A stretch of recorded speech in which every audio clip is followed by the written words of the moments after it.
Welcome to DevJams. This is where we talk with developers who are doing interesting, innovative, inspiring things when it comes to images and videos inside of their projects, whether that's managing them in unique ways, delivering them in unique ways, basically pushing the boundaries of the way that media is being used inside of various types of projects, websites, mobile apps, software, and more.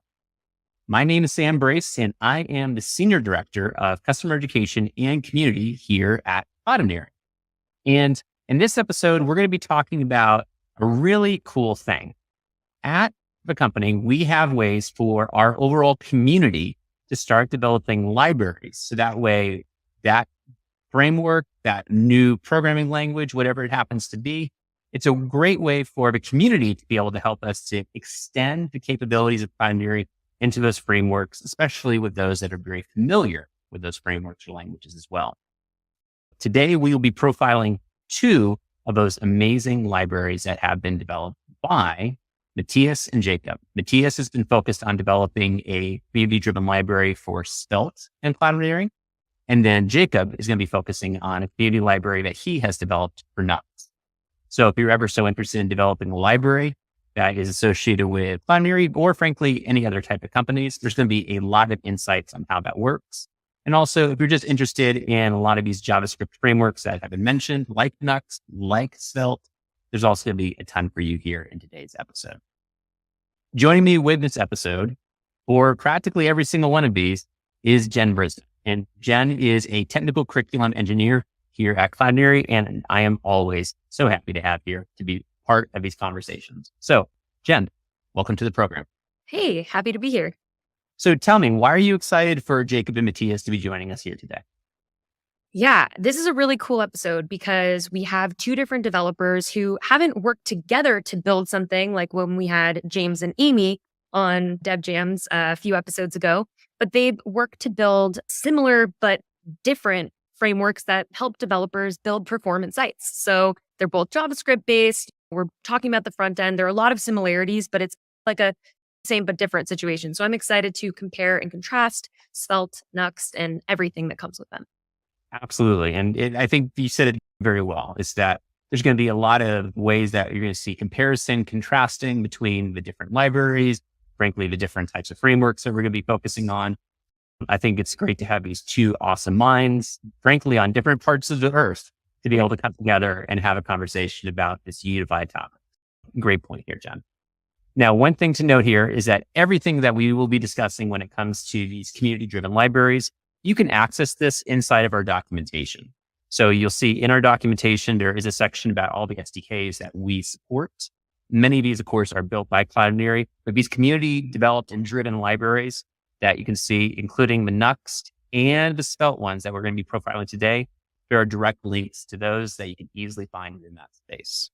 Also, note that everything that we'll be talking about is available within these spaces. So the Svelte library that we will be covering is available at svelte.cloudinary.dev. And of course, Matías will be walking through all the ins and outs of how he built this and is maintaining this with community members. Also, the Nuxt library is available at cloudinary.nuxt.js.org. As you can see, all of the links that we have that are on the SDK page, they all point directly to these landing pages about these libraries in this case. And before we finally move over to our guests, I have to, of course, mention that if this is your first time coming to a DevJams podcast, whether you're attending the live stream or listening to the recorded podcast itself, know that we have years of content available from our DevJams program, available at cloudinary.com/podcasts. And of course, that's where we're going to have links to all of the supported podcasting services that we distribute to, such as Spotify, Apple Podcasts, Google Podcasts, YouTube, and even our own trainings resource known as the Cloudinary. And for you to have further conversations about many of the things that we're going to be talking about today, know that we have a dedicated community, which is at community.cloudinary.com. And this is where you can have conversations in our forums, as well as our associated Discord server. And I will mention that Matías and Jakub are members of our Discord server as well. So if you want to have direct conversations with them, that will be an amazing place to further them in that case and reach out to them directly. with that said, let's go ahead and bring on our good friends, Jakub and Matías. Welcome to the Prepper. So we've talked a little bit about what you guys have done when, of course, you create these libraries that are able to be supported with Cloudinary, the community, the work that we're doing to be able to extend Cloudinary into the different frameworks. But that's just talking about the project itself. Tell us a little bit about yourself. So Jakub, Matías, feel free to jump in when you need to, but tell us a little bit about who you are. Go ahead, Okay, Jakub. so thanks. Yeah, so my name is Jakub. Don't bother trying to pronounce the last name. I'm usually saying it. It's Polish, so it's difficult to pronounce. If you like to find me, you can do it here. Yeah, here. With the Twitter link, it will be easier. Or X. It's X right now. This is a common joke right now on the conferences where you're just saying, this is my Twitter. Oh, I forgot it's X now. Yeah, so I work at Vue Storefront. And I'm a senior full stack developer, and I enjoy it really much because I can do everything from CSS to SQL to Terraform, cloud, stuff like that. So this is what I really enjoy, is that I can basically jump in any part of the project and I can help wherever it is needed. And apart from that, I'm also a Google developer expert in web performance, and I'm part of several communities, one of which we are here today, which is Cloudinary. So yeah, I think that's basically it. So passing my voice to Matías. Yeah, thank you, Jakub. I'm Matías. I'm from Chile, so the other side of the world in both sense. And yeah, and I've been working as a software engineer for, I don't know, almost 20 years right now. And I started way before. But currently, I'm working as a full stack or software engineer at CleverTech, mostly focused on front end, but JavaScript, TypeScript is my thing. I'm a Cloudinary ambassador and part of other communities too. And obviously, you can find me on X Twitter as Matías FH. So yeah, I share their content or rants, whatever. So I think this is a great chance for us to be able to explain a little bit about Svelte, a little bit about Nuxt, because we've mentioned these names at this point, and we may have had DevJams programs that have talked about these various frameworks, but definitely not to the level that we're going to be talking about today. So I think give us a little bit of understanding. What is Nuxt from a high level perspective? Same situation. What is Svelte from that same type of perspective? So in terms of Nuxt, whenever I'm trying to explain it to someone, I usually say that if you are looking for a supercharged set of principles and patterns and goodies that you can use in a Vue.js world, you should take a look at Nuxt, because Nuxt under the hood is using Vue. So basically, if you are using Nuxt.js, you are using Vue as well. But apart from the fact that it's built on top of Vue, it also comes with several useful functionalities and features out of the box. Features such as hybrid rendering. So you can basically decide which parts of your application should be rendered, for example, statically or dynamically, or maybe they should be client side only or server side. You can basically decide it from very simple configuration in Nuxt configuration file. And things like SEO, things like modules. For one of the modules that I will be talking about today for Cloudinary. So Nuxt comes with like bunch of modules that you can use to extend the default functionality of Nuxt. It is using Vite, similar as Svelte. Right now from the Nuxt free version, Nuxt 2 was using Webpack, so it was much slower for developer experience. Right now it is using Vite, like blazingly fast. Yeah, so basically if you are looking for a Vue.js framework that will take some of the responsibility or some of the difficult aspects from you, Nuxt is a perfect place to go, because Nuxt core team created a lot of useful functionalities that you can easily use, and you don't have to take care of them. You can just focus on coding the business logic, which is the most interesting part, I would say. No, that is interesting. And I think you did a good job of explaining when you would use Vue, when you would Nuxt, how they're basically very much tied together. Make tons of sense. So Matías, what about Svelte? Like, especially looking at the perspective of what Jakub just provided with details about Nuxt, what are maybe the similarities also between Svelte? Very similar fashion. There are two things in the Svelte world. You have Svelte, that is the UI framework that allows developers to use simple JavaScript language to write reactive UIs. The big difference between Vue, Svelte, and Svelte against everything else is that Svelte is actually a compiler. It's its own language. So when you write Svelte components, you are writing a Svelte language that use JavaScript and hijack a few pieces of some of the not used JavaScript features to create simple bindings or simple ways to add reactivity to allow developers to easily reason about the components. But there is also a SvelteKit that is the counterpart of Nuxt or Next. So you have Svelte. Svelte is a Vue, as a SvelteKit is a Nuxt.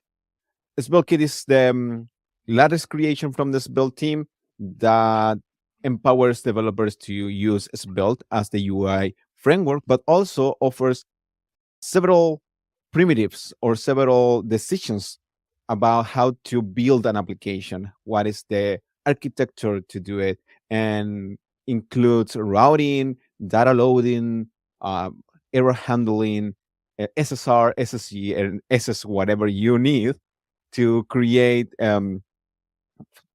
more complex application than just an UI. And also all of the required adapters to be able to deploy to several places like Vercel, Netlify, CloudFront Workers, or AWS directly. Very similar ideas and concepts. The big difference here is how them were applied to the different frameworks. Got it. And it's starting to make a lot of sense. And so it's where it's not a direct comparison by any means, but there are lots of similarities. And I think that's great to be able to show when we're getting into the library side of things. And so, in my opinion, I'm sorry. In my opinion, if you are new to both worlds, see Svelte or Vue or SvelteKit or Nuxt, there is no hard way to decide what is better than the other. It's more about the feeling that you have when you are building something with them. I encourage everyone that is new to this world to just try it out to build something with both and decide what feels better. Because at the end of the day, what is most important is not the DX, that both offer great DX, but about the product you build. So you need to enjoy the process, but build something. So yeah. No, that actually makes tons of sense. And so when you're thinking about libraries and building something for these various frameworks, these various programs, languages that you're going to be working with, why did you decide to use Cloudinary and Nuxt together, or Cloudinary and Svelte together? What was the need? What was the reasoning for this overall project? So maybe I can start. So in my case, I was using Cloudinary quite a lot before. However, I was using in a bit different way, because back then, and when I say back then, 2 years ago, so it's not as long ago, but still, when we are building our new Vue storefront project, which is like an e-commerce template for modern e-commerce websites for composable commerce, and we were using Nuxt 2 there, because back then it was like the stable version, so we decided to stick with it. And we are using a module, which is like the official module from Nuxt core team, which is called Nuxt image. And this module is basically a supercharged image native EMG tag from HTML, but it also comes with several automatic optimizations out of the box. Something similar what you can achieve right now with Cloudinary, with with the module that I created, or I ported because it was previously created by Maya Shavin. And what I did with it is I ported it to Nuxt 3 because it was created for Nuxt 2. And I also migrated it to use the Cloudinary URL loader, the package that Colby created, and which is also being used by Matías in his Svelte Cloudinary. So this is a great abstraction on top of Cloudinary so that you can use one SDK in several different frameworks in a very similar way. And the only difference is just the UI part, right? The view component or Svelte component or Next component. So back then, I was mainly using this Nuxt image, or in comparison, Nuxt Cloudinary, the old one. And then I looked at the fact that basically both of them weren't as maintained anymore because of the constant movement around Nuxt 3. And then I was contacted by Colby. So maybe we could join forces and try to migrate it into Nuxt 3 so that this module can be used again, because it was used quite widely when Nuxt 2 was like the main version of the framework. Yeah, this was my story with Cloudinary. And as I really enjoyed working with it before in my work and projects, I felt really good to just jump into the repository and try to migrate each part of it to support Nuxt 3, which is like the go-to version right now.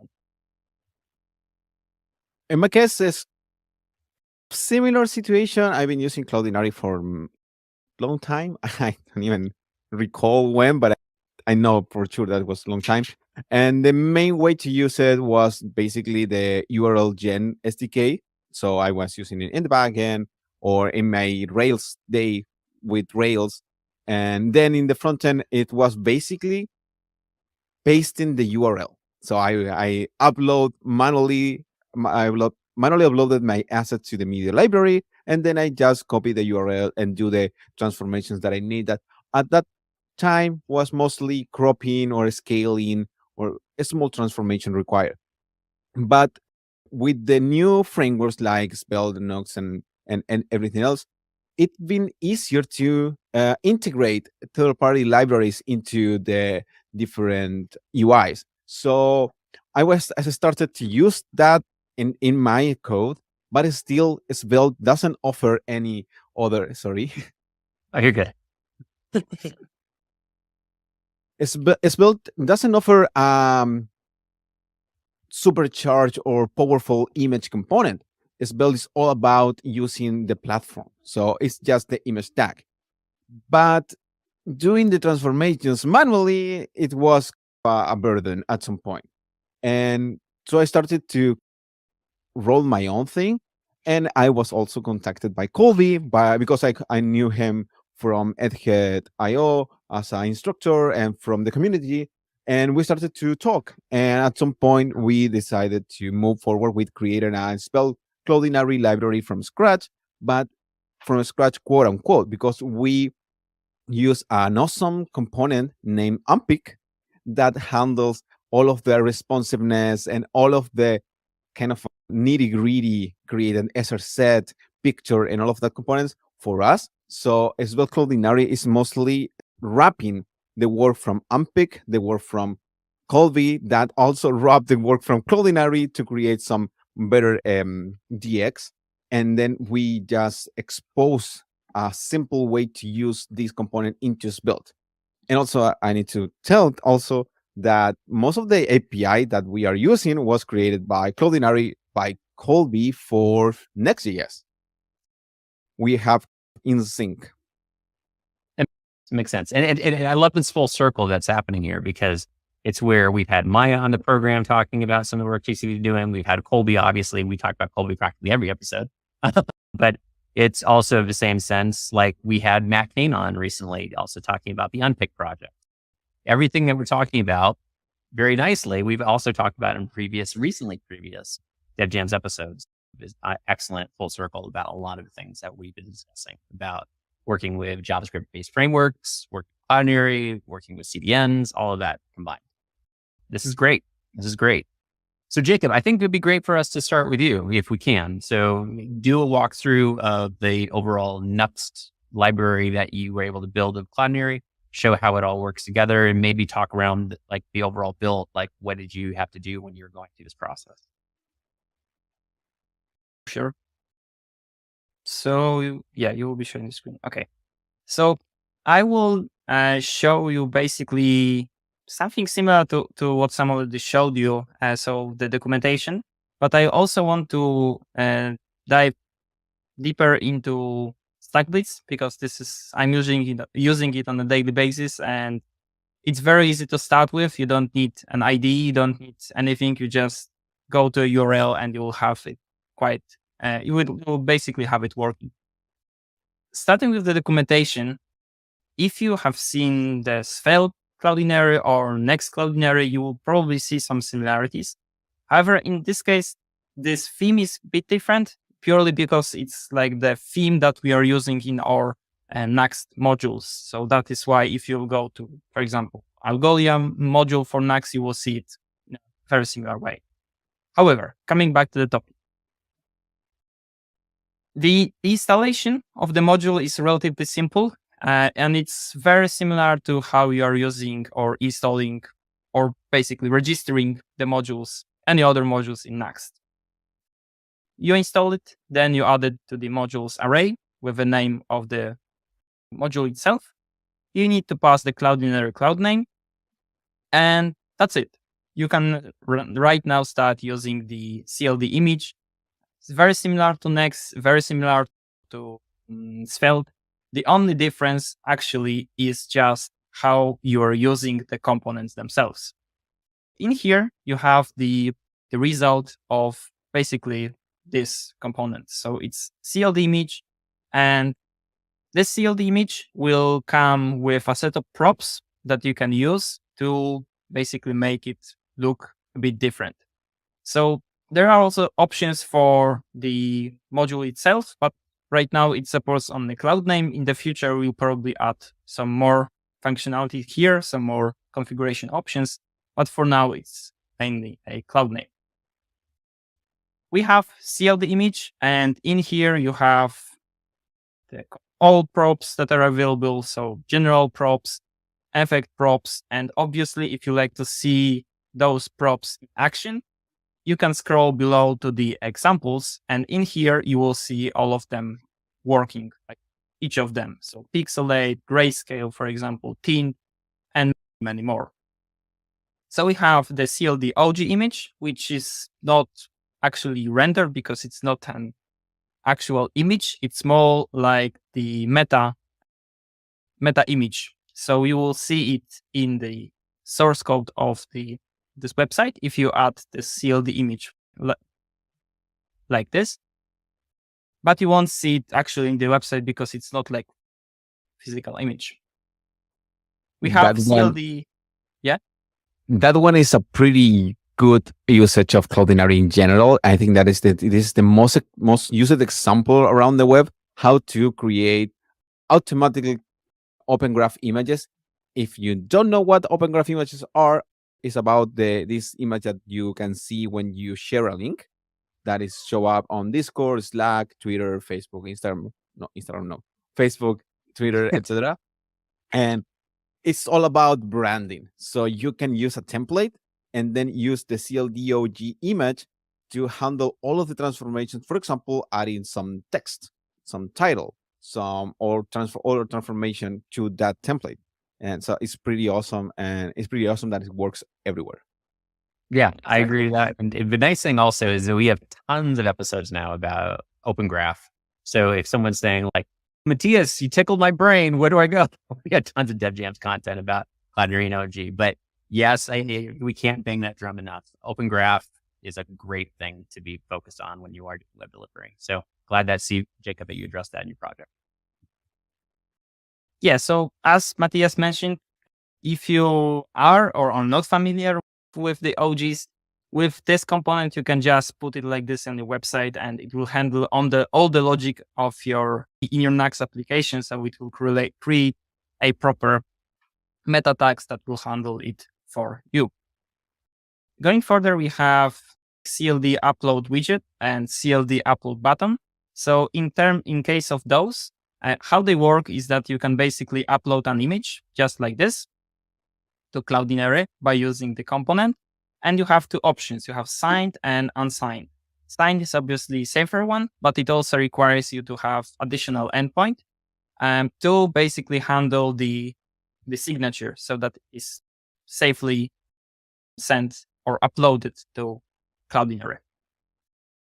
In here, how it works is that you have the upload widget, and in a slot, so inside of this custom component, CLD upload widget, you can pass whatever you like. So in this case, I am putting here a button, but it can be a form.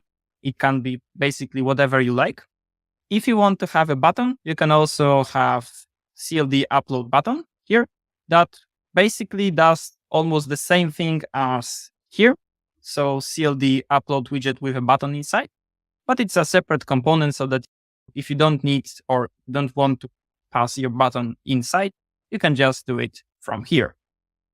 And for the props, they work very similar for both button and the widgets. So you have all those available props below. And my favorite, which is the video player, which basically allows you to embed videos in your Nuxt application. So by having only those, like one line, but still one component and 3 attributes passed to it, you can just have a video playing on your Nuxt website. And you can also customize it in a way you want. So we can have it, for example, like this. So we can have different colors. And we also can react when the player is creating some events. So for example, when the video is paused or when the metadata is loaded. We have props, many of them. So I won't be talking about each of them. I just wanted to mention to you that they are available. So if you are looking for more customization options of each of those components, you can just check them here. One last thing from the documentation is the composable use CLD image URL. It is a pure composable in somehow related to React hooks. And basically they are just functions. So they are functions that encapsulate some kind of logic into a method or a function. And they can return something, or they can just do some magic, I would say. But in this case, this use CLD image URL, it is used to this a wrapper around the Cloudinary util URL loader, the util or SDK that Colby created so that both me and Matías can easily connect to Cloudinary and generate those responsive images, optimized and transformed images. So this composable is like the pure function, pure JS or TypeScript function that you can use. And actually, CLD image, the one right here, is using this use CLD image URL.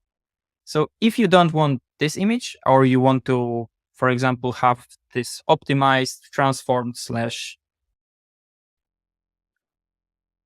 converted or changed image into something else, not like static EMG tag, you want to have it somewhere else, you can use this use CLD image URL and pass some options just like this.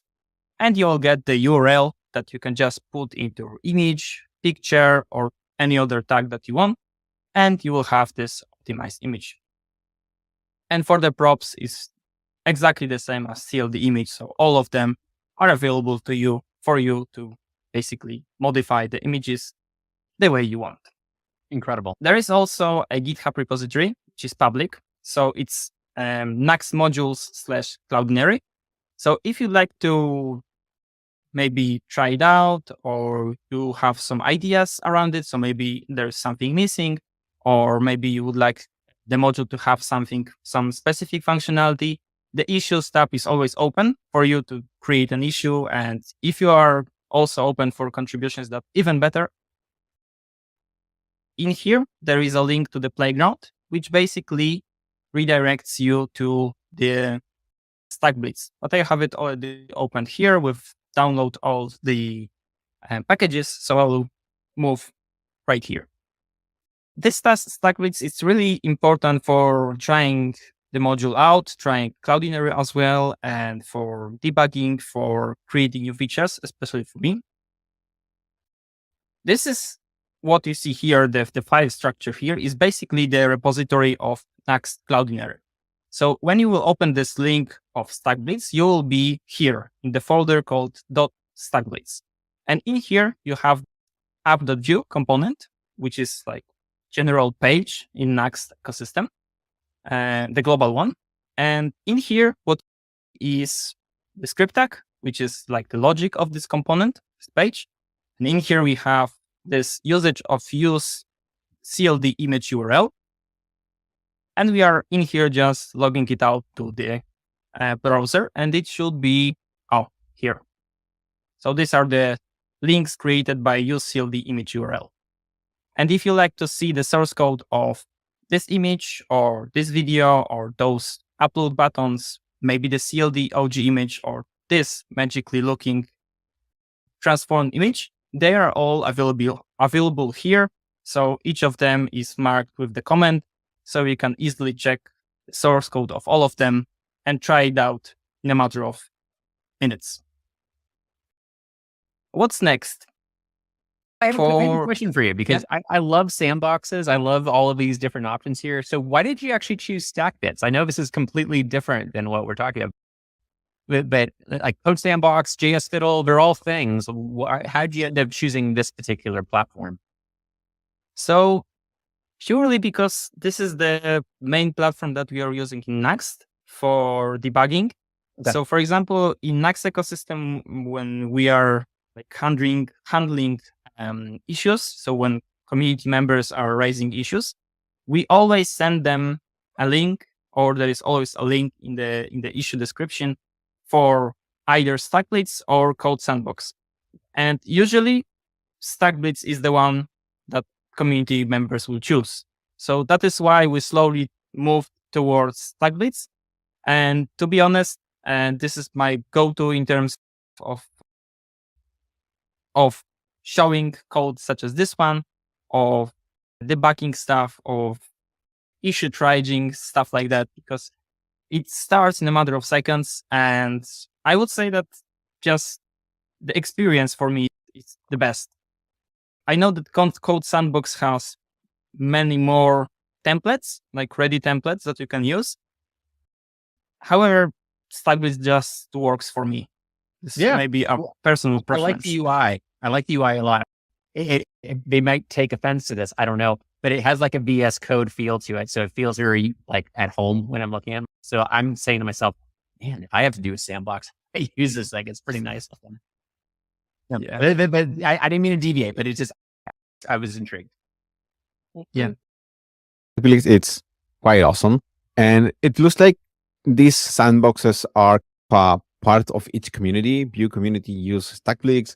React community use Code Sandbox mostly, I think.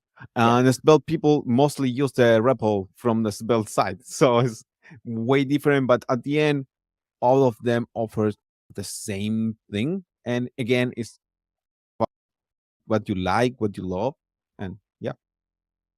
And then Matías, a great point, because it ties back the whole thing. Like, we're not saying like Nuxt is better than Svelte, or no, but they also, they have their own tools that they prefer in different cases. So I think that's a great thing that you're pointing out here, is that even though there's lots of sandbox choices, if the Nuxt community is typically using this, it makes sense, frankly, Jakub, why you chose to use a Code Sandbox that the Nuxt community is very tied to. Once again, great choice as a library creator to know your community well. So just one last thing here, because I won't be like talking through each of the elements in here. I just wanted to point out that if you like to try it out, just go to stackblitz/github/modules, Nuxt-modules/Cloudinary, and you will have this like playground running in a matter of 2 minutes or so. And you can just try it out, and everything is configured for you. So you will have all the transformations ready, and you can just play around with it. Wonderful. And this is really, really good. And Yeah. what I like about a lot of the things that you've done here, Jakub, is you've taken a lot of the elements that Cloudinary provides, but with this library you have, it simplifies a lot of things where, as you said, for you to get a video player up, it's very simple to do. And all you're essentially doing is designating width and height as parameters, but then everything else just comes through. As we like to focus on a lot of these episodes, we want developers to be able to do things quickly, efficiently, and sometimes we joke around saying that makes you lazy, but actually that's a great thing because it means that you can easily repeat tasks.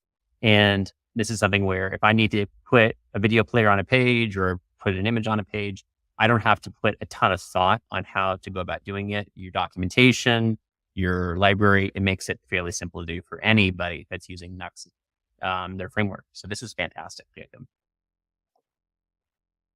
Any final thoughts? Anything where you're like, oh, shoot, I forgot to tell you about this before I jump over to Matías, because I would love to hear about the Svelte side of things, but I don't want to cut you off either. No, just this. The last thing is what I mentioned about the staplets. So passing my voice to Matías then. Perfect. So Matías, the floor is yours. Tell us a little bit about Svelte. Okay, so this again, this is pretty similar, and let me change to the dock side. It's pretty similar. As you see, it's actually the same layout and in the same components. The main difference here is about how this is just used. So before jumping to how to install and all of that, I'm going to show you the difference on code.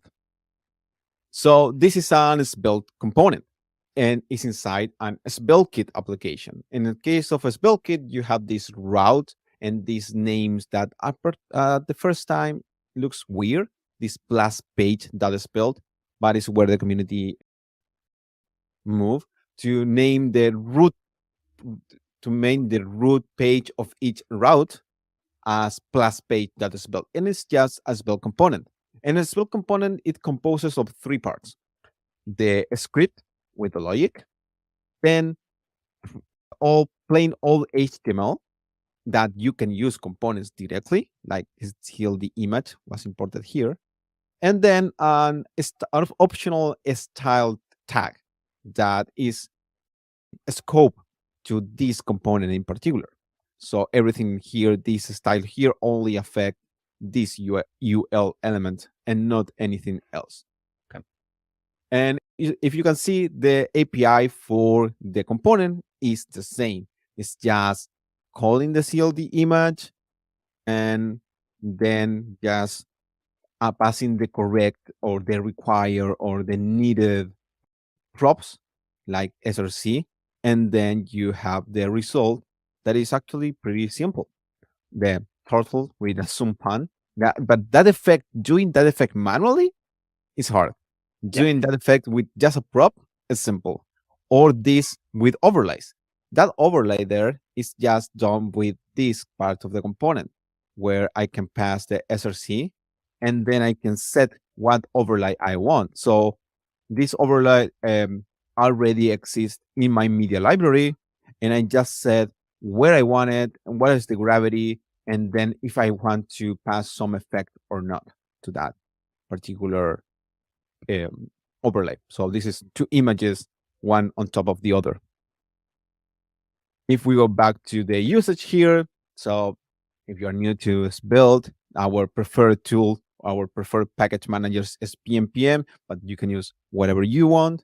And it's actually the same as in the Nuxt Cloudinary library. You can use this for an Svelte page, because that is single page application, but the community already moved to always recommend use SvelteKit as the source for your development, even if you just want to create an SPA page or site.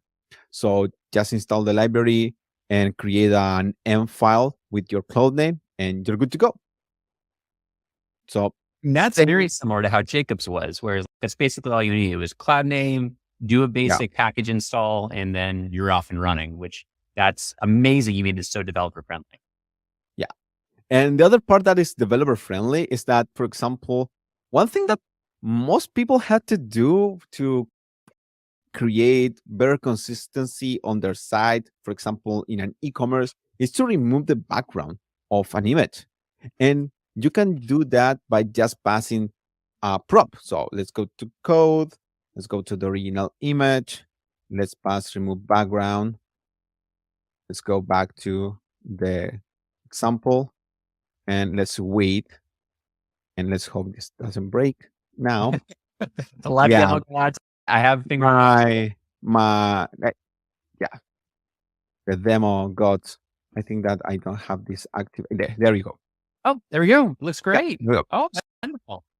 Just one line, and this worked obviously on Nuxt library too because we have the same API. And as was mentioned by Jakub, we have this underlying utility, the getCLD image URL, and the getCLD image URL. That is basically the same. That returns you all of the calculations required to build the Cloudinary URL. Because at the end of the day, all of what these components or this library does is wrapping the Cloudinary URL. That is, if we go back here and I just copy my image address, copy this here, I'm not sure if you can read it, but I can read it out loud. It mentioned where is this? It's inside my cloud name, and it's marking the background removal effect, then the crop, the size, the f-auto to have automatically format with the best format possible supported by my browser, and the quality, and then the image. So if I go there, I can see my image directly on Cloudinary. So all of that is hard to write and read and be done directly with the components with just simple props. This is so cool. I'm just blown away by the work that you've done, Matías, as well as Jakub. But this is so helpful. Everything you guys have done. The component with that, thank you for that. But the component that I like the most is the video player, and it's just because playing videos on the internet is hard. You need to think about streaming. You need to think about how this will be shunked. You need to think about how to change the rate of the video if it will be 480p or more because of the network is different. You need to handle many things. But using this component that relies on Cloudinary tech, you had to just pass the SRC, the public ID, and do nothing else, and will be there. And if you want to customize this further, you can, as was shown by Jakub too, you can change the colors here, or you can perform some transformation like expanding or cropping the video. This is the same corgi as before, but this is zoom, right? And you can pass overlays like this thing that if you play there is a jellyfish from Colby because he had the idea. So this is paying tribute to him. That is overlaid on top of the video and without thinking too much. So this is the whole idea of how these libraries works, like exposing powerful tech and powerful transformation in simple ways. And you said it very well, that when we're looking at video deployment, Jakub's project, your project, both address that in really easy ways where instead of having to say, oh, I've got to think about all of the things that you were mentioning about, like what codecs am I using? Is this going to come through on different players? Long form content, of course, being able to have things adaptive bitrate streaming is like all of that is things that are complications. And you've made this fairly easy to knock all of this out. And as you showed in both of your projects, that clicking the play button, play the video instantaneously. There's no like smoke and mirrors behind that. That just happened. So that's fantastic. Yeah, that's really cool. And same as the Nuxt version of this, the SvelteKit version of this also have a GitHub repository that you can find in Cloudinary community/SvelteCloudinary. So PRs, comments, questions, issues are really welcome. And this is just to show you a little bit about the code, the big little difference between Vue or Nuxt code versus Svelte. Svelte is, as I mentioned before, is recommending everyone to build everything on top of SvelteKit. And even if you want to create a package like a component package, you use SvelteKit for that. You just need to only store your components in a lib/component thing, and you're good to go because there is a script just to build the package. But building a component can be cumbersome sometimes because you need to handle many things. So this is what the developers will not have to do, because we offer the component, handle the types. That TypeScript can be annoying sometimes, even though it's really good and I recommend everyone to use it. But also you need to handle the reactivity and many other little options. And this is exactly the same as the OG image that Jakub shows, but here I show you how Svelte does it. There is a component named Svelte head, and everything that is under the Svelte head will be dynamically injected into your application, so you have better SEO. In this case, what I'm injecting is the OG images to show them on every site. And this is another difference between Vue and Svelte. This is part of the Svelte templating languages. You are using this thing to control the flow of your template in this case. Yeah. I think the thing that I'm noticing, because of the commonalities that are there between the project that you've developed, Matías, as well as the one that Jakub built, is that these are all things that I think we're also saying you should care about as someone that's developing on the web or developing an app.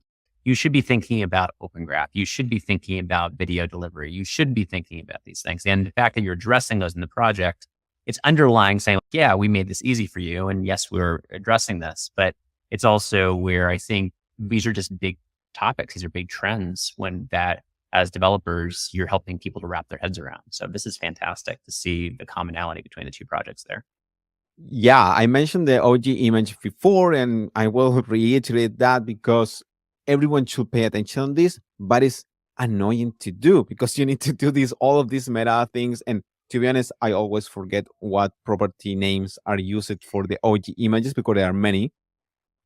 And having all of this already done for you is quite easy, because at the end of the day, this thing is not your project. It's not your product. This is a kind of a byproduct or side effect of required to build your product, right? So you need this because social media is important and you need to share the things and showcase them in social media. But why you had to manually do it? No, I don't think so. You need to use some package. In this case, Nuxt Cloudinary, Svelte Cloudinary, and Next Cloudinary offer this out of the box. Way easy. I love it. And frankly, it's one of those things where, of course, Open Graph is not new. It has been around for a while. Like I've worked for Cloudinary for 5 years. And in my previous job, I was teaching people about Open Graph there, and I was there for a while. So it's not like this is, 2023, you got to worry about this new thing. But what I love about that, we're saying, is that this thing that's been around that Facebook developed a long time ago, or Meta, whatever we want to call it, is to say, this is still very important. And the fact that we're making it super sustainable. I wish it had come at developers were developing tools that made it as easy what you guys are doing many moons ago. So this is great work. Great work. So one thing I do have a question about, and this is both for Jakub and for Matías, for both of you, because now that we've seen walkthroughs of these projects here, what I would love to get more detail about is if someone is saying, okay, I want to start using Nuxt in my next project, or I want to start using Svelte in my next project. And this has almost been an inspiration for them to get into those different details. Where do people get started? I can see, Matías, you're leading me down the path. You're showing me details of the Svelte kit. But so maybe let's start with you. Like, is getting to know Svelte kit and getting the best way for someone to start becoming a Svelte developer or using it in a project, or is there another path? Yeah, I think that Svelte is a really good first framework for everyone that is starting, because it's really simple. There is not too much. You can go to svelte.dev and read the doc or go directly to the tutorial. Tutorial is really good because you have this documentation and the examples are the right side. And I think this is a really good first framework. This is my opinion, obviously, because it's just enhanced HTML. So if you are learning HTML, JavaScript, and CSS, this is a easier way because you don't need to actually learn too much about different languages. There is no JSX, there is no hooks, or I'm not throwing shade on React. It's just as an example. I work in a big React code base every day, so it's not that. But I love Svelte because of simplicity. But if you already know how to build applications and you want to jump to another framework, I think you need to go to kit.svelte.dev, because this is where intermediate developers with a bigger knowledge can just look around and see what can be done, and just poke around. Okay, this is what I need to load the data, without even actually reading, because you already know what you don't know and what you need. And a kind of a shameless plug, I have a few articles about learning SvelteKit on Edhead. There is a series here, and I'm recording a tutorial about a course about learning SvelteKit, so where you can dive deeper into each of the concepts.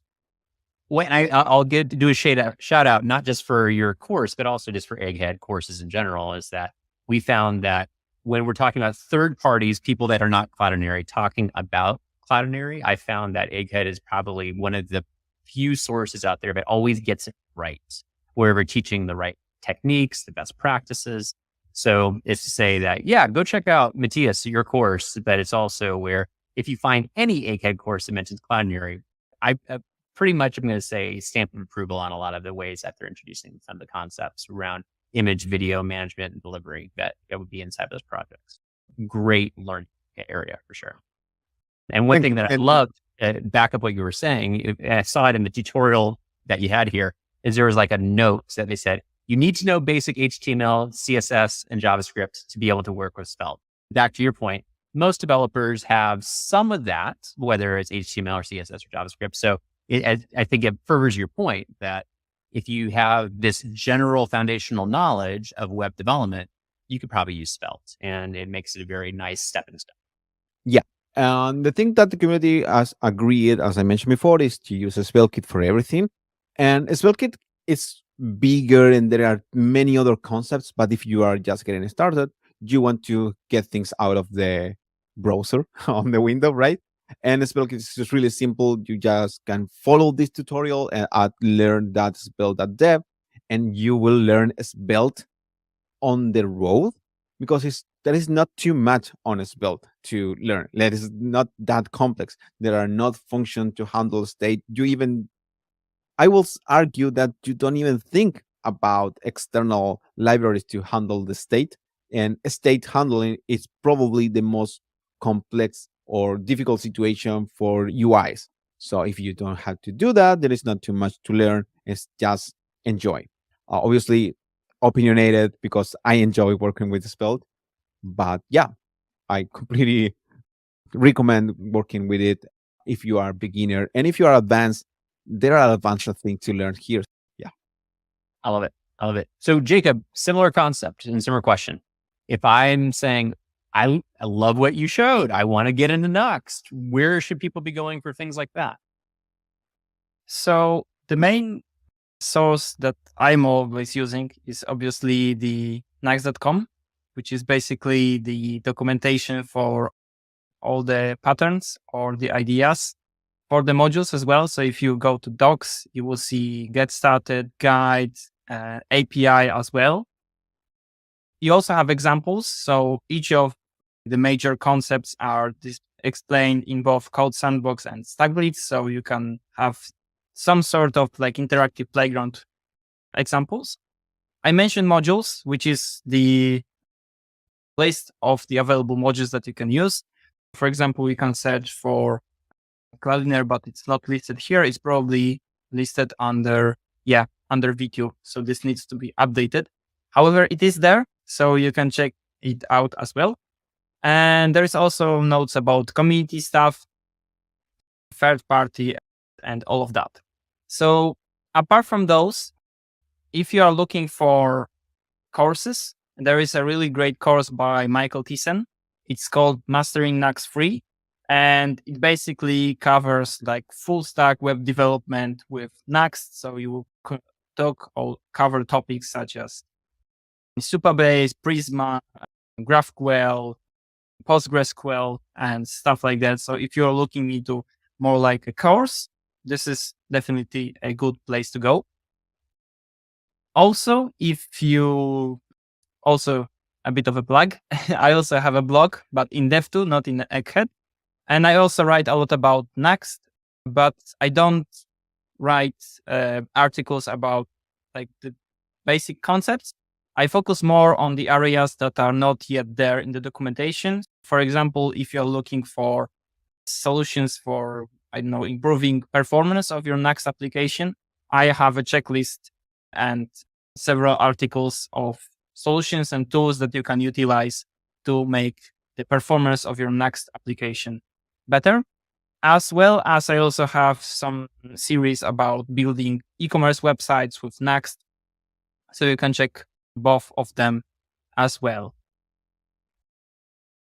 Yeah, and apart from that, I think those are the main ones. There are also some YouTube channels, but I don't watch YouTube tutorials anymore. I focus mainly on the documentation. This is the issue that I had at the very beginning when I was learning, that I was focusing only on the YouTube channels and YouTube tutorials. And then I figured out that you can actually learn much more from the documentation itself. So yeah, I always recommend the documentation first. I love it. This was amazing walkthroughs. And of course, it's a great chance for people to be able to learn more about Jakub, Matías, but also the projects you're working on. Lots of amazing outside resources. I think we did a really good job here, guys. I'm pretty impressed by the work you did. Matías, what do you have to say? Yeah, I had to do a shout out to just two things. First is this Joy of Code is a creator that have a lot of material about Svelte Kit and other topics. Shout out to them. Also Coding Cat that also have a pretty good course about Svelte Kit. But the thing I wanted to say the most is I really love how Nuxt community is really cohesive and it feels like they have everything put together. And I really love it. I really like that. I'm not a Nuxt developer. I know just a little bit of Vue on my own, but I really love how the community exposed themselves out to the world. It feels cohesive. I think that is the word. So shout out to that. I love it. I love it. Like this, like reach across the aisle type of feeling. We're like, yeah, you're doing great work too. Good job, Matías. Good job. I like that when we give each other shout outs here. So I think we did it. So what we're going to do is we'll say bye to you for this episode, but of course it's not where this is the end, because you're going to be doing great work with Svelte, with great work with Nuxt. You're doing all this great. Jakub, you're doing all sorts of stuff with web performance in general. So it's where hopefully we guys can have you back for future episodes and tell us about more of the latest and greatest stuff that Matías and Jakub are working on separately, maybe even collectively. Well, we never know. But keep us updated. Hopefully this is not the last time we have you on the episode. Yeah, hopefully. And thank you for having me. That was a great episode. Yeah, thanks for having us. It was really great. Thank you for coming. So, Jen, I want to find out from you, what's your big takeaway here? There's a lot of things that Jakub and Matías just threw at us, and I'm still amazed, frankly, even though I knew about these libraries ahead of time, there's still things that I learned through their walkthroughs today. But what's your big takeaway here? First of all, I'm glad that video came up, because it's just nice to see how easy it is to use video and how it all comes together. But I think really, as far as I see, it's the differences between the two things we were talking about today really lies within the syntax. There really are a lot of similarities. And I loved something that Matías said earlier in the episode. It's really about the feeling you have when you're using these different technologies. That's not something that a lot of developers say. They won't talk about a feeling you have, but really when there are similarities, there are things to consider, like, what do you like? Do you like this or do you like that? And some people just try one and they stick with it. But we were talking about sandboxes. We were talking about Replit and Sandbox.io.